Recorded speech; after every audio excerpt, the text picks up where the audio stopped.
Smile, swing, sister, statistic, surprise, sudden. Smoke weed every day.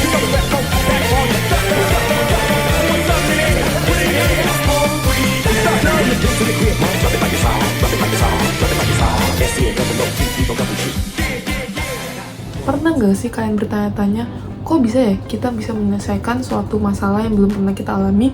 Atau bahkan bagaimana kita bisa menyelesaikan soal-soal teka-teki silang yang ada di koran-koran?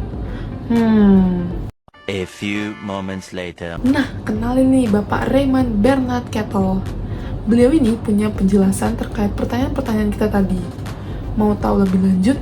Yuk simak penjelasan kita.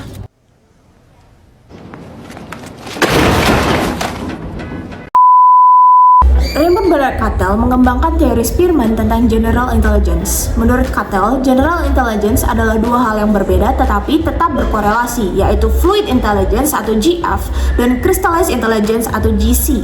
Pada awalnya, Cattell menganggap bahwa GF dipengaruhi oleh kecerdasan biologis dan GC adalah intelijensi yang berasal dari akumulasi pengetahuan yang diperoleh melalui pendidikan dan pengalaman. Konsep dari kedua intelijensi ini akan dijelaskan lebih lanjut nanti. Apa guys? Dia bilang apa guys? Selain itu, Cattell memperkenalkan konsep Fluid Intelligence dan Crystallized Intelligence dan bagaimana perbedaannya pada anak-anak dan orang dewasa, serta bagaimana kecerdasan tersebut dipengaruhi oleh cedera otak. Deskripsinya adalah sebagai berikut. Pertama, kapasitas mental orang dewasa terdiri dari dua jenis, yaitu Crystallized dan Fluid. Kedua, Fluid Intelligence memiliki karakter sebagai kemampuan umum murni untuk membedakan dan memahami hubungan antara berbagai unsur, baik baru maupun lama. Ketiga, Crystallized Intelligence terdiri dari kebiasaan diskriminatif yang telah lama terbentuk dalam bidang tertentu, yang awalnya dikembangkan melalui kemampuan Fluid Intelligence, tetapi tidak lagi memerlukan persepsi dan yang mendalam untuk mendapatkan fungsi yang baik. Lalu, keempat, tes kecerdasan pada semua usia mengukur kombinasi antara Fluid dan Crystallized Intelligence. Namun, pada masa kanak-kanak, Fluid Intelligence lebih dominan. Sedangkan, pada usia dewasa, karena penurunan Fluid Intelligence, puncak kinerja lebih ditentukan oleh Crystallized Intelligence. Lalu kita akan masuk kepada penjelasan Fluid Intelligence dan Crystallized Intelligence. Fluid Intelligence adalah kemampuan untuk memecahkan masalah baru, menggunakan logika dalam situasi baru, dan mengidentifikasi pola. Menurun seiring bertambahnya usia, tetapi tidak bergantung pada pembelajaran, pengalaman, atau pendidikan. Digunakan saat menghadapi informasi baru dan dalam proses belajar. Lalu ada Crystallized Intelligence. Crystallized Intelligence adalah kemampuan menggunakan pengetahuan dan pengalaman yang telah dipelajari, melibatkan kemampuan untuk menyimpulkan abstraksi relasional sekunder, meningkat sepanjang masa dewasa. Teori Cattell menyatakan bahwa kecerdasan terdiri dari berbagai kemampuan dan saling berinteraksi, dan bekerja sama untuk menghasilkan kecerdasan individu secara keseluruhan. Fluid Intelligence terkadang dapat memprediksi keberhasilan akademik dan karir seseorang. Tes bakat yang digunakan oleh pendidik atau pemberi kerja mengukur Fluid Intelligence. That's it!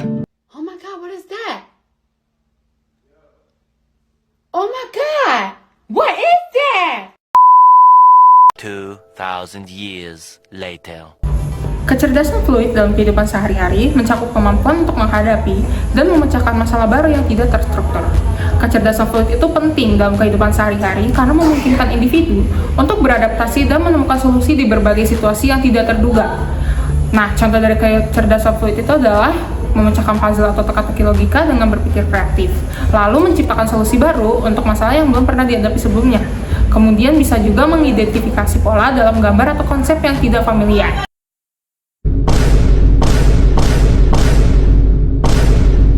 Yang kedua adalah kecerdasan crystallized.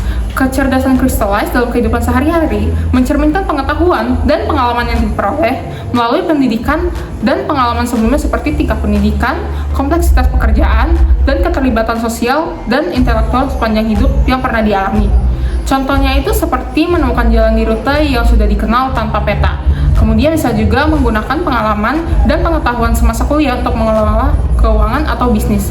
Lalu bisa juga menghafal resep dan memasak tanpa buku panduan.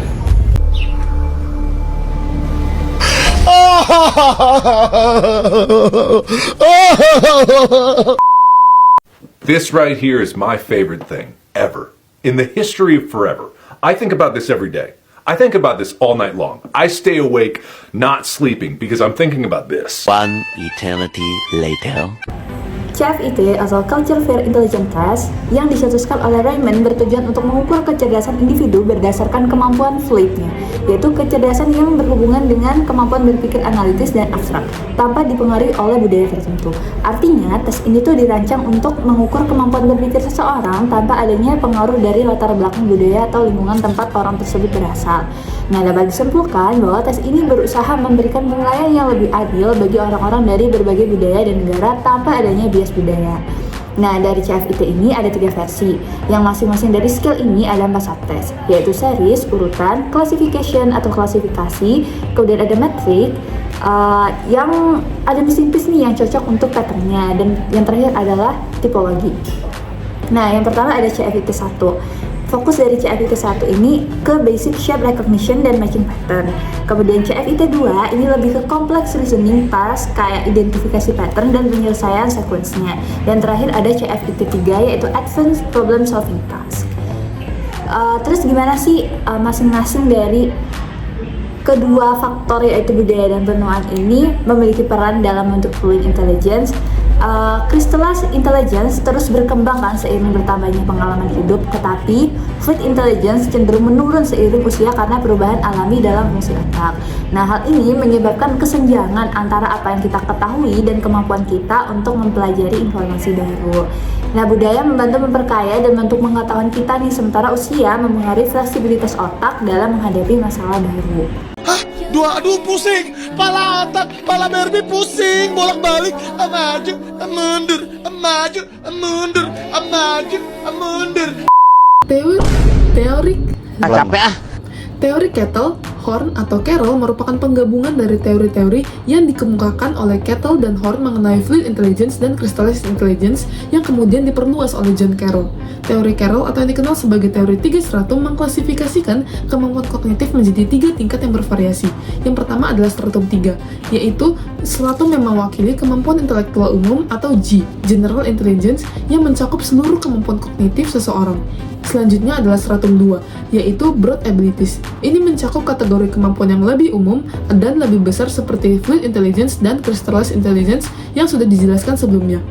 Dan yang terakhir adalah stratum 1, atau Narrow Abilities, yang mencakup berbagai kemampuan spesifik yang lebih terperinci. Contohnya adalah kemampuan berbahasa, kemampuan berhitung, kemampuan membaca, mengambil kesimpulan, induktif ataupun deduktif.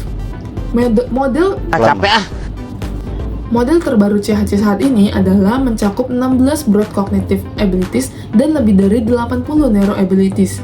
Sedangkan General Intelligence mencakup keseluruhan dari Broad Abilities dan Narrow Abilities ini. Untuk model lengkapnya, teman-teman bisa lihat gambar berikut ini ya. Jalan-jalan ke kayu tangan, jangan lupa membeli apel. Sekian penjelasan dari kelompok kami tentang teori intelijensi dari Raymond B. Kettle.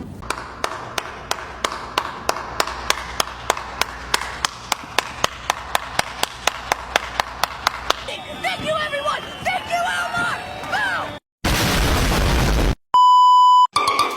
Boom!